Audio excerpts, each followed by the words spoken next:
Hello students, आप सबका फिर से मेरे चैनल एसकेपी पर स्वागत है। आशा करता हूं आप सब अच्छे होंगे। आज हम लोग रासायनिक समीकरण को संतुलित करना सीखेंगे। मैंने यहाँ पर कुछ इक्वेशन लिख दिया है। अभी इस इक्वेशन को हम लोग बैलेंस करेंगे और इसको सीखेंगे। तो सबसे पहले हम लोग देखते हैं, पहला क्वेश्चन है हम लोगों का मैग्नीशियम। इधर में हम लोग आंसर लिख लेते हैं। मैग्नीशियम को हम जलाते हैं ऑक्सीजन में तो बनता है मैग्नीशियम ऑक्साइड। आप यहाँ देखेंगे मैग्नीशियम का एक परमाणु है, मैग्नीशियम का 1 एटम है। मैग्नीशियम का एक परमाणु है, मैग्नीशियम का 1 एटम है। ऑक्सीजन का 2 परमाणु है, ऑक्सीजन का 2 एटम है। जबकि दूसरी ओर मैग्नीशियम का सिर्फ एक परमाणु है, ऑक्सीजन का भी एक परमाणु है। MgO का अर्थ होता है मैग्नीशियम में भी एक है, ऑक्सीजन में भी एक है। इसको सब स्क्रिप्ट बोलते हैं। तो यहाँ पर दोनों एक है, एक को हम लोग लिखते नहीं हैं। यहाँ पर ऑक्सीजन का कितना परमाणु है? 2। ऑक्सीजन का 2 एटम है, मैग्नीशियम का एक परमाणु है, एक यहाँ छुपा हुआ है 1 एटम है। तो हम करेंगे क्या, जब बैलेंस करेंगे ना, तो जितना परमाणु लेफ्ट साइड में होगा, जितना एटम एरो साइन के लेफ्ट साइड में होगा, उतना ही एटम उतना ही परमाणु राइट साइड में भी होना चाहिए। तो ऑक्सीजन का 2 एटम है, तो ऑक्सीजन यहाँ 2 एटम है, तो यहाँ भी 2 होना चाहिए। तो इसमें हम क्या करेंगे, 2 यहाँ लगा देंगे। इसके बीच में नहीं लगाना है। रूल क्या है कि हम इसको क्या करते हैं, MgO। पहले इसको बंद कर लेते हैं एक बॉक्स में, क्योंकि इसके अंदर कुछ नहीं करना है, जो करना है इसके बाहर करना है। तो यहाँ पर हम 2 लगाते हैं। तो हम लोग क्या करते हैं कि ऐसे बॉक्स लगा के नहीं बनाते हैं, डायरेक्ट बना देते हैं। तो यहाँ पर क्या था, MgO 2 लगा दी। अब इसको बोलते हैं स्टाइकियोमेट्रिक कोफिशिएंट। तो यहाँ पर जब हम 2 लगाते हैं तो यहाँ पर क्या होता है, ये देखिए, ऑक्सीजन तो अब हो गया 2, लेकिन पहले से जो मैग्नीशियम 1 था अब 2 हो गया। यहाँ मैग्नीशियम 1 है तो यहाँ हम 2 लगाएंगे। अब चेक कीजिए, मैग्नीशियम का 2 परमाणु है, मैग्नीशियम का 2 एटम है। मैग्नीशियम का यहाँ भी पहले से 1 था, अब 2 हो गया। ऑक्सीजन का पहले से 1 था, अब 2 हो गया। ये लगाने से यहाँ पहले से 2 है, ये बैलेंस हो गया। दूसरा हम लोग देखते हैं। दूसरा क्या है, जब हम लोग हाइड्रोजन गैस को ऑक्सीजन में जलाते हैं तो H2O बनता है, जल। यह एक एग्जाम्पल है फिजिकल स्टेट में, भौतिक अवस्था में परिवर्तन का, फिजिकल स्टेट में चेंजिंग का। तो ये हाइड्रोजन का 2 परमाणु है, 2 एटम है। यहाँ भी हाइड्रोजन का 2 एटम है, 2 परमाणु है। एटम को हिंदी में परमाणु कहते हैं। तो 2 एटम है, 2 परमाणु है, 2 परमाणु है। ऑक्सीजन 2 परमाणु है, ऑक्सीजन 1 परमाणु है। तो ठीक जैसे पहले क्वेश्चन को हम लोग सॉल्व किए थे, यहाँ हम लोग 2 लगा देंगे। तो इससे क्या हुआ कि ऑक्सीजन तो 2 हो गया, लेकिन अब हाइड्रोजन 2 गुने 2 4 परमाणु हो गया, 4 एटम हो गया। यहाँ पर हाइड्रोजन अभी 2 परमाणु है, तो यहाँ पर हम लोग 2 लगा देंगे। 2 दूनी 4, 4 परमाणु हाइड्रोजन, 4 परमाणु हाइड्रोजन, 2 परमाणु ऑक्सीजन, 2 परमाणु ऑक्सीजन। अब हम लोग थर्ड क्वेश्चन को देखते हैं। थर्ड क्वेश्चन हम लोग का है, थर्ड क्वेश्चन नहीं, थर्ड इक्वेशन। थर्ड इक्वेशन है, जब हम लोग आयरन को रिएक्ट कराते हैं वाटर से, जब भी वाटर से ना मेटल रिएक्ट करता है तो वह वाटर से हाइड्रोजन गैस को डिस्प्लेस कर देता है। तो यहाँ पर बन रहा है FeO4, iron oxide plus H2। इसको बैलेंस करते हैं। यहाँ जो आयरन है, यहाँ जो लोहा है उसका 3 परमाणु है, 3 एटम है। यहाँ आयरन का 1 एटम है।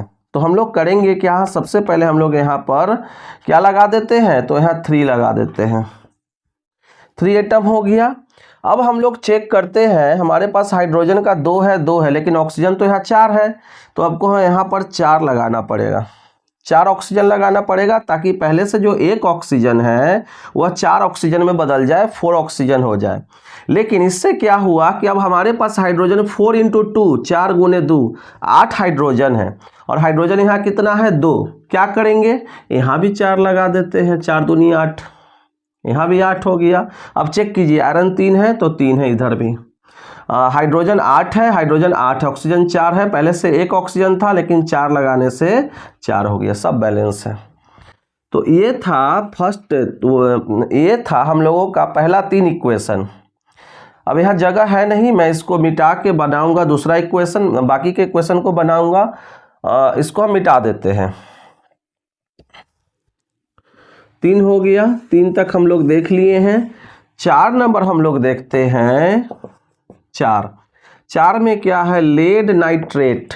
यह एक्टिविटी 1.2 का क्रियाकलाप 1.2 का रिएक्शन है, PbNO3। इसमें क्या होता है, डबल डिस्प्लेसमेंट रिएक्शन होती है, पोटेशियम आयोडाइड द्विविस्थापन अभिक्रिया, मतलब जिसमें आयंस का एक्सचेंज होगा, आयंस का एक्सचेंज हो जाता है। तो क्या है यहाँ पर, पोटेशियम एक्सचेंज होगा तो बनेगा लेड, Pb लेड आयोडाइड। अच्छा, वहाँ पर पहले हम लिख दिए हैं potassium nitrate KNO3 plus PbI2। अब हम लोग देखते हैं लेड कितना है, तो लेड का एक एटम है, लेड का यहाँ एक एटम है, एक परमाणु है। नाइट्रेट, पूरे ये जो नाइट्रेट है यह एक रेडिकल है, यह एक मूलक है। तो इस मूलक को यहाँ एक नाइट्रेट का एक मूलक है, यहाँ सॉरी यहाँ पर गलती लिख दिए थे। नाइट्रेट का 2 मूलक है, नाइट्रेट का कितना मूलक है, 2 मूलक है। और यहाँ नाइट्रेट का पूरे नाइट्रेट को हम लोग एक साथ रखते हैं, तो नाइट्रेट का केवल एक मूलक है, KNO3 का मतलब होता है K में 1, NO3 का 1। तो यहाँ पर नाइट्रेट का क्या है, केवल एक मूलक है। तो हम करेंगे कि यहाँ 2 मूलक है, यहाँ एक मूलक है, इसके आगे हम लोग 2 लगा देते हैं।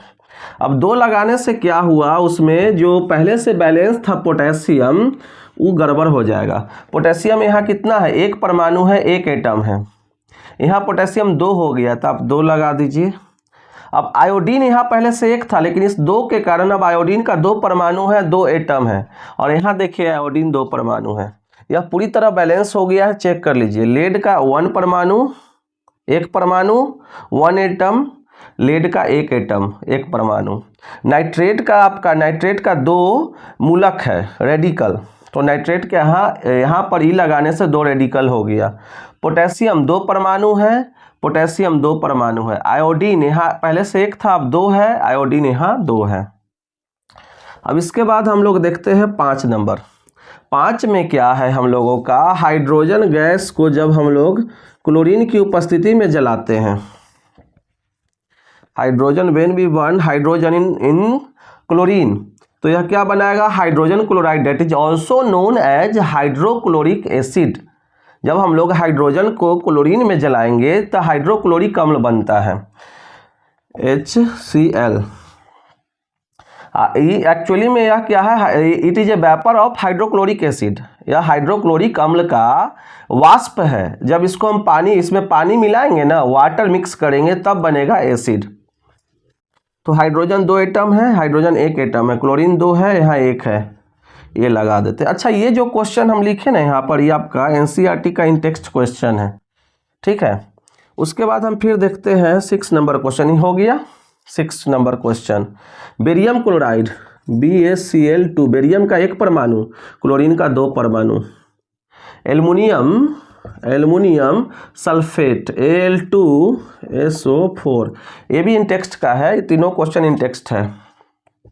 एल्युमिनियम सल्फेट बना क्या, बेरियम सल्फेट। यहाँ भी द्विविस्थापन अभिक्रिया, डबल डिस्प्लेसमेंट रिएक्शन हो रहा है, AlCl3। कैसे, तो बेरियम का जो पार्टनर है क्लोरीन, बेरियम का जो पार्टनर है क्लोरीन, वो चला गया एल्युमिनियम के साथ, और एल्युमिनियम का जो पार्टनर था सल्फेट, वो चला गया बेरियम के साथ। तो जब आयंस का एक्सचेंज होगा, पार्टनर का अदला बदली होगा, तो उसको बोलते हैं द्विविस्थापन अभिक्रिया। तो यहाँ पर क्लोरीन 2 है, यहाँ क्लोरीन 3 है। अच्छा, बाकी को देखते हैं। यहाँ सल्फेट का कितना हमारे पास रेडिकल है, कितना आयन है, कितना मूलक है, सॉरी आयन नहीं मूलक, कितना मूलक है, तो यह है 3 मूलक, और यहाँ कितना है, 1 मूलक। एक्चुअली में बी अभी समझाए, SO4 का यहाँ पर कितना मूलक है, 1 हो तो हम लोग ब्रैकेट लगा के वैसे नहीं लिखते, डायरेक्ट लिखते, तो 1 मूलक है सल्फेट का। तो सबसे पहले हम लोग यहाँ 3 लगा देते हैं। अब इससे बेरियम क्या हो गया, 3 हो गया, बेरियम 3 हो गया, तो 3 लगा दीजिए, 3 लगा दिए। अब 3 2 जा 6, 3 2 जा 6, क्लोरीन का 3 एटम, 3 2 जा 6 एटम है, क्लोरीन यहाँ 3 है, तो यहाँ 2 लगा दीजिए। एल्युमिनियम 2 है, अब यहाँ पहले से एल्युमिनियम 1 था, अब 2 हो गया, देख लीजिए बैलेंस हो गया। बेरियम का कितना है, पहले से 1 था, अब 3 एटम हो गया, 3 परमाणु, बेरियम का 3 परमाणु। क्लोरीन का 3 2 जा 6, पहले से 2 था, 3 लगाने से 3 दूना 6, 6 एटम हो गया। तो क्लोरीन का पहले से 3 था, 3 2 जा 6। एल्युमिनियम पहले से 2 था, 2 लगाने से यहाँ 2 हो गया एल्युमिनियम का परमाणु, एल्युमिनियम एटम। फिर हम लोग देखते हैं सल्फेट। सल्फेट का हमारे पास 3 रेडिकल था, 3 मूलक था, और यहाँ पर 1 था, तो 3 लगाने से अब 3 हो गया। चलिए बैलेंस हो गया। अब कौन सा क्वेश्चन बचा, एक क्वेश्चन और बचा है 7 नंबर, 7 नंबर क्वेश्चन नहीं रिएक्शन, बार बार हम गलत बोल रहे हैं। अब इस क्वेश्चन को देखते हैं, सॉरी इक्वेशन को, 7 नंबर, इसको यहीं पर कर लेते हैं आंसर करके। देखिए यहाँ भी सोडियम मेटल है, इसको हम रिएक्ट कराते हैं वाटर से, जल से, जानते हैं बहुत विगोरसली रिएक्ट करता है, बहुत तेजी से। सोडियम को जैसे ही हाइड्रोजन वाटर में रखेंगे ना, तो इतना एक्सोथर्मिक है कि जो हाइड्रोजन प्रोड्यूस होगा ना, वह तुरंत आग पकड़ लेगा, जलना स्टार्ट कर देगा। H2 देखते हैं बैलेंस करके। हाइड्रोजन 2 है, हाइड्रोजन 2 है, ऑक्सीजन 1 है, ऑक्सीजन 1 है, हाइड्रोजन 2 नहीं है, हाइड्रोजन 3 है, यहाँ 2 एटम है, यहाँ 1, 2 परमाणु 1 परमाणु, टोटल 3 परमाणु हो गया, 3 एटम हो गया। तो हाइड्रोजन को 3 से हम 4 बना देते हैं। तो जैसे ही यहाँ 2 लगाएंगे तो 4 तो हो जाएगा, लेकिन अब ऑक्सीजन 2 हो गया, तो ऑक्सीजन 2 हो गया तो यहाँ 2 लगा दीजिए, सोडियम में भी 2 लगा दीजिए, 2 एटम हो गया सोडियम का, 2 एटम सोडियम का, ऑक्सीजन का 2 एटम हो गया, ऑक्सीजन अब 2 एटम है, हाइड्रोजन यहाँ 2 है, यहाँ 2, टोटल 4 है, यहाँ पर हम लोग लिखे हैं बस 2, तो इसमें हम लोग लगा देते हैं 2। आप चेक करके देखिए तो सोडियम का 2 परमाणु, सोडियम का 2 परमाणु, 2 एटम, हाइड्रोजन का 2 2 जा 4, 4 परमाणु 4 एटम, 2 2 जा 4 नहीं, 4 2 जा 6, 2 2 जा 4 गलत बना दिए हैं, 2 2 जा 4, यहाँ कितना हो गया, 2 2 जा नहीं, ऑलरेडी 4 था, यहाँ लगाने की जरूरत ही नहीं है। हाइड्रोजन 2 परमाणु, यहाँ पर क्या है 2 परमाणु, 2 और 2 4, 2 और 2 4, ठीक है, ऑक्सीजन 2 हो गया, ऑक्सीजन 2 हो गया, सोडियम, चलिए ठीक है, बैलेंस हो गया, 2 2, ऑक्सीजन 2 पहले से 1 था, 2 हो गया, 2 2, ठीक है, बैलेंस हो गया। तो ये था कुछ क्वेश्चन, कुछ और मैं क्वेश्चन देता हूँ, अभी मैं कुछ और इक्वेशन लिखता हूँ, हम लोग उसको सॉल्व करेंगे। फिर से मैंने यहाँ पर 10 इक्वेशन 10 रासायनिक समीकरण दिया है। अब हम लोग इसको बारी बारी से बैलेंस करेंगे। सबसे पहले हम लोग देखते हैं पहला क्वेश्चन, जगह इस बार ज़्यादा नहीं है तो हम लोग एक एक करके बनाते हैं। क्या लिखा हुआ है, C25H52, यह है मोमबत्ती, जिसको आप लोग कहते हैं कैंडल, वैक्स, ठीक है, वैक्स कैंडल। इसको जब हम जलाते हैं ना, तो यह क्या करेगा, यह हाइड्रोकार्बन है, ये भी मेथेन हाइड्रोकार्बन है। हाइड्रोकार्बन जब जलता है ना, तो CO2N वाटर प्रोड्यूस करता है, तो आपका CO2 प्लस H2, थोड़ा सा स्पेस देते हैं, बैलेंस करने में अच्छा रहता है। प्लस में हीट भी होगा, हीट यहाँ चाहे तो लिख सकते हैं, हीट माने उष्मा। बिहार बोर्ड वाले अगर देख रहे हो तो कई जगह मैंने हीट लिखा, हीट का मतलब उष्मा, और CBSE वाले भी देख लीजिए, उष्मा मतलब हीट, गर्मी, बाहर से जो गर्मी देते हैं ना, उसी को साइंस के लैंग्वेज में हीट या उष्मा बोलते हैं। तो यहाँ पर C25 है, तो यहाँ हम लोग 25 लगा देते हैं, क्योंकि C25 है, C का कार्बन एक ही है, तो हम करेंगे क्या, यहाँ पर सबसे पहले काम जो हम करते हैं, कार्बन को बैलेंस कर लेते हैं 25 लगा के, और हम लोग हाइड्रोजन को भी बैलेंस कर लेते हैं। हाइड्रोजन कितना है हमारे पास, 52। अभी यहाँ पर कितना है, राइट साइड में एरो सिंबल के तीर चिन्ह के राइट साइड में दाहिने ओर कितना है, 2 परमाणु है, 2 एटम। इसको 52 बनाना है, 2 को कितना से गुना करे कि 52 आवेगा, कितना से, तो 2 से डिवाइड करके देख लेते हैं, 26 नॉट 28, 26 से गुना करेंगे। तो हम लोग करते क्या है, यहाँ पर हम लोग 26 लगा देते हैं, 26 देखिए 20 पहले से 2 है, अब 26 इंटू 2 आपका हो गया 26 इंटू 2, 26 गुने 2 तो 52 इधर 52 इधर। लेकिन इस सब के चक्कर में कार्बन तो बैलेंस हो गया, कार्बन 25 एटम हो गया, 25 परमाणु, हाइड्रोजन भी हो गया, ऑक्सीजन डिसबैलेंस हो गया। ऑक्सीजन इधर कितना है 25 गुने 2 50, 25 इंटू 2 50, और इधर में 26 पहले से एक था लेकिन 26 लगाया तो 26 टोटल 76। लेफ्ट साइड में एरो साइन के लेफ्ट साइड में कितना है 2 एटम है, तो 2 से डिवाइड करो तो कितना आ जाएगा, तो 3 टाइम्स 38, तो यहाँ 38 हम लोग लगा देंगे। ये हमारा बैलेंस हो गया। देख लीजिए 25 कार्बन, हाइड्रोजन हो गया 52, 14 नंबर 2 4 5 52 हो गया, ऑक्सीजन हो गया 50 26 76 8 2 16 3 6 7, ठीक है बैलेंस हो गया। फिर हम लोग एक दूसरा क्वेश्चन देखते हैं जिसमें हम लोग मेथेन को जलाए हैं ऑक्सीजन में। तो मेथेन गैस जो है ना हाइड्रोकार्बन है, और हाइड्रोकार्बन जब भी जलता है, यहाँ है थोड़ा सा स्पेस कर देते हैं, मेथेन CH4O2 क्या बनाया CO2 प्लस H2O। तो क्या है कई बार होता है ना, कई बार केमिकल इक्वेशन जो देता है वो पहले से संतुलित होता है, पहले से बैलेंस होता है, तो उसको अगर बैलेंस होगा ना तो हम लोग लिख लेंगे this is a balanced equation. Hindi में लिखेंगे यह एक संतुलित रासायनिक समीकरण है। कार्बन 1 है, कार्बन 1 है, हाइड्रोजन 4 है, 4 एटम है, तो यहाँ 4 हाइड्रोजन को 4 बनाने के लिए क्या करेंगे 2 से मल्टीप्लाई कर लेंगे, सॉरी मल्टीप्लाई नहीं करेंगे 2 पुट करेंगे। इससे पहले वाले एक वीडियो में भी मैं बोल दिया हूँ मल्टीप्लाई, तो 2 यहाँ लगा देंगे, 2 2 जा 4 हाइड्रोजन हो गया। अब ऑक्सीजन कितना है तो 2, ऑक्सीजन 1 था लेकिन इसके कारण 2 हो गया, तो 2 एटम यहाँ पर है, 2 एटम और 2 एटम यहाँ 4, 2 लगा दीजिए, चेक कीजिए एक बार। कार्बन 1 हाइड्रोजन 4, 2 2 जा 4, ऑक्सीजन 2 प्लस 2 4 4। ये शुरू का 2 क्वेश्चन हो गया है। अब हम लोग आगे देखते हैं फिर से नेक्स्ट क्वेश्चन।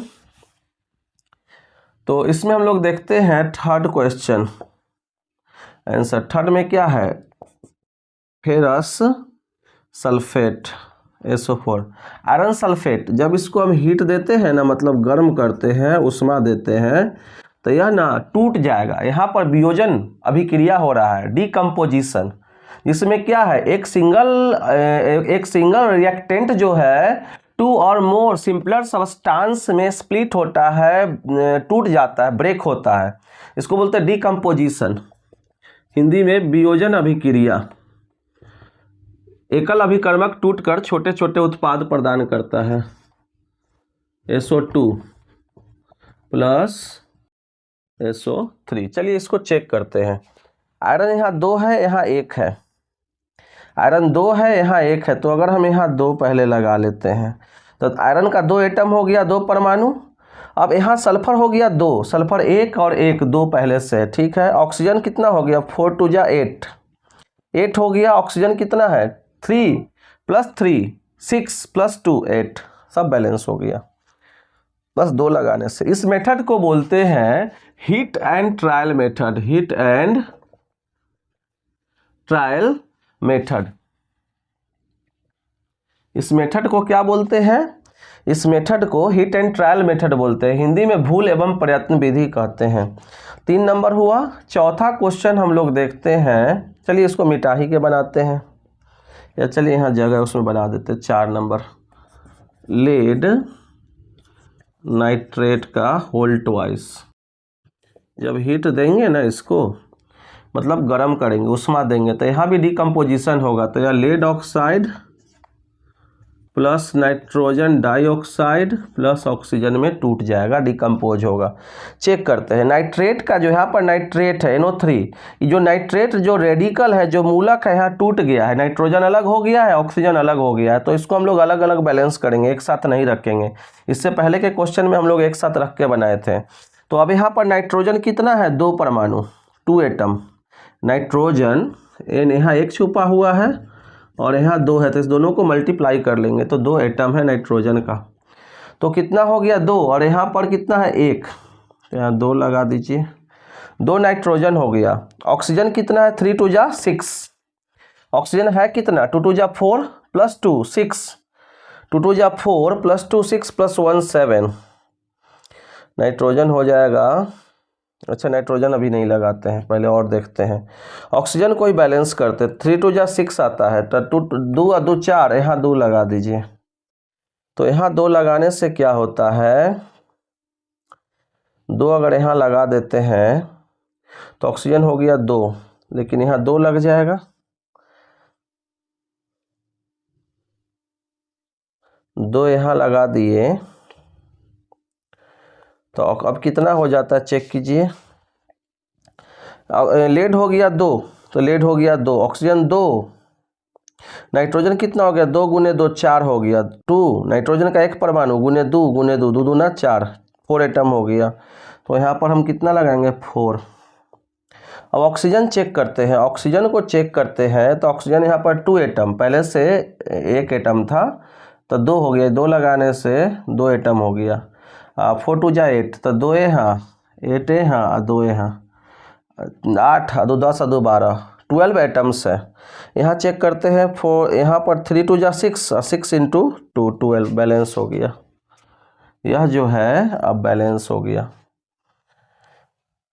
तो अभी तक हम लोग ये बना लिए हैं 4 तक। अब हम लोग देखते हैं 5 और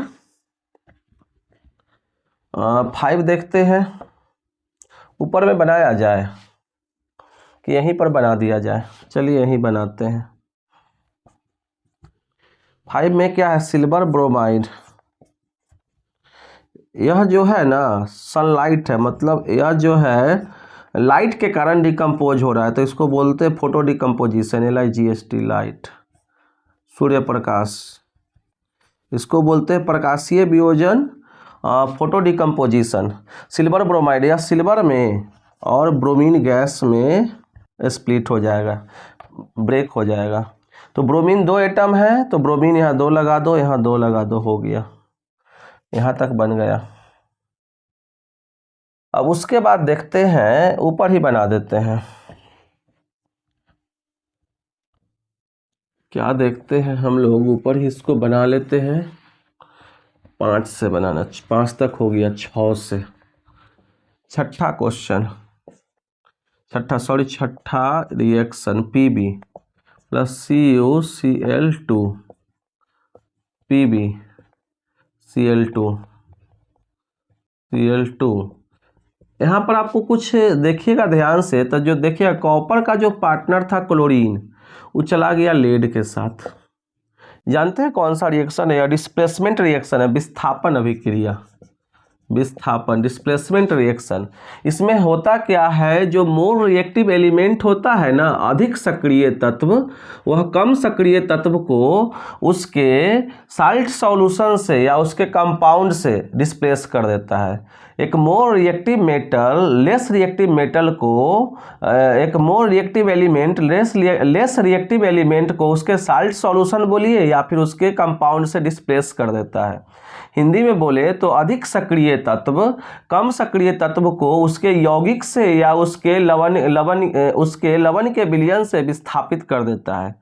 कैसे पता चलेगा कि ज़्यादा मोर रिएक्टिव है, तो इसके लिए आपको रिएक्टिविटी सीरीज याद करना पड़ेगा। कालू, नाथ, का, मंगरू, आलू, जान, कर, फीका, सन, पवाता है, कोई है जी आज आओ। तो आप यहाँ पर देखिए, जो ऊपर होगा ना वो ज़्यादा रिएक्टिव होगा। तो लेड कहाँ है, तो लेड यहाँ पर है। कॉपर कहाँ है, तो कॉपर यहाँ पर है। तो कॉपर से ऊपर है लेड, तो अनडाउटली लेड ज़्यादा रिएक्टिव है। तो लेड करेगा क्या, कॉपर को डिस्प्लेस कर देगा, कॉपर को अलग कर दिया। बैलेंस करते, क्लोरीन का 2 एटम है, क्लोरीन का 2 एटम है, लेड का 1 एटम है, लेड का 1 एटम है, कॉपर का 1, कॉपर का 1। यह पहले से संतुलित है, यह एक संतुलित समीकरण है।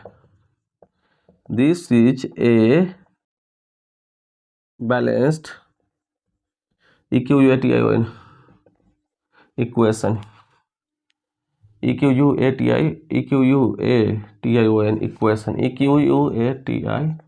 इक्वेशन। कभी कभी बैलेंस भी देता है। 7 नंबर क्वेश्चन देखते हैं। Manganese oxide plus hydrochloric acid, manganese oxide को रिएक्ट कराते हैं हाइड्रोक्लोरिक एसिड से, बनता क्या है manganese chloride MnCl2 plus H2O। थोड़ा सा स्पेस दे देते हैं, बैलेंस करने में काम देगा, ठीक है। तो H2O प्लस में Cl2, चलिए बैलेंस करते हैं। क्लोरीन कितना है, एक एटम है, यहाँ दो एटम है, एक परमाणु है, दो परमाणु है, और दो यहाँ चार परमाणु है। क्लोरीन दो परमाणु है, यहाँ दो परमाणु, यहाँ चार परमाणु है, यहाँ चार लगेगा। अब हाइड्रोजन हो गया कितना, चार, और हाइड्रोजन कितना है, दो, तो यहाँ दो लगा दीजिए, ताकि दो दो, टू टू जा 4। अब ऑक्सीजन को चेक करते हैं। तो ऑक्सीजन पहले से एक था, लेकिन इस दो के कारण दो परमाणु हो गया, 2 एटम, ऑक्सीजन 2 एटम है, मैंगनीज एक है, मैंगनीज एक है, सब बैलेंस। मैंगनीज एक, ऑक्सीजन 2, तो यहाँ पर पहले से एक था, 2 हो गया। हाइड्रोजन पहले से एक था, 4 हो गया, तो दो दूनी 4 हो गया। क्लोरीन 4 है, 2 और 2 4, ठीक है, बैलेंस हो गया।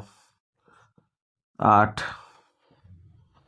7 तक हम लोगों का हो गया है। 8 नंबर देखते हैं। Lead oxide PbO plus C, carbon जो है ना, कार्बन यह क्या करेगा, ऑक्सीजन को डिस्प्लेस कर देगा यहाँ से, लेड से, Pb प्लस CO2। और यह जो है ना एग्जाम्पल है ऑक्सीडेशन, क्या बोलते हैं, और रेडॉक्स रिएक्शन का, ऑक्सीकरण अवकरण अभिक्रिया का। रेडॉक्स रिएक्शन हिंदी में भी रेडॉक्स ही बोलते हैं, ऑक्सीकरण अवकरण इंग्लिश में बोलते हैं रेडॉक्स, या फिर ऑक्सीडेशन रिडक्शन रिएक्शन। तो लेड एक है, कार्बन एक है, ऑक्सीजन 2 है, यही गड़बड़ है, तो यहाँ 2 लगा दीजिए, 2 ऑक्सीजन 2 लेड 2। 9 नंबर Fe2O3, यह है फेरिक ऑक्साइड, फेरिक या iron 2 oxide, iron 3 oxide plus में एल्युमिनियम। तो आयरन की रिएक्टिविटी, आयरन ऑक्साइड को अभिक्रिया करवाते हैं, रिएक्ट करवाते हैं एल्युमिनियम से। एल्युमिनियम जो है ना आयरन से ज़्यादा रिएक्टिव है, रिएक्टिविटी सीरीज देखिएगा, डिस्प्लेस कर देगा, क्या बनाएगा, aluminium oxide Al2O3 plus iron को डिस्प्लेस कर दिया। बैलेंस कीजिए, 2 है, 2 लगा दीजिए, ऑक्सीजन 3 है, एल्युमिनियम 2 है, 2 लगा दीजिए। चलिए चेक करते हैं, आयरन 2, ऑक्सीजन 3, उसके बाद एल्युमिनियम 2। एक 10 नंबर क्वेश्चन हम लोग देखते हैं। सिल्वर नाइट्रेट, ये जो है ना आपका NCERT का एक्सरसाइज का पॉसिबली क्वेश्चन नंबर 17 का यह इक्वेशन है, पेज नंबर 18 पे होगा, बिहार बोर्ड वाला में। CBSE वाला में क्वेश्चन नंबर 17 जो है ना उसको एक बार चेक कीजिएगा। CuNO3 का होल ट्वाइस Ag। तो यहाँ हम देखते हैं सिल्वर का एक एटम है, सिल्वर का एक है। नाइट्रेट, इसको हम एक साथ रख सकते हैं, नाइट्रेट एक रेडिकल है, एक मूलक है, यहाँ पर 2 है, देखिए NO3 के होल ट्वाइस 2 है, तो इसमें 2 लगा दीजिए, तो 2 सिल्वर है, 2 सिल्वर, कॉपर एक है, कॉपर एक, बैलेंस हो गया। तो ये कुछ क्वेश्चन था जिसमें मैंने आपको सिखाने का प्रयास किया। अगर आपको पसंद आता है तो अपने फ्रेंड्स में भी शेयर करें, आप मुझसे संपर्क भी कर सकते हैं, दिक्कत हो तो आप पूछ सकते हैं, व्हाट्सएप कर सकते हैं। थैंक यू, मिलते हैं फिर किसी और वीडियो में।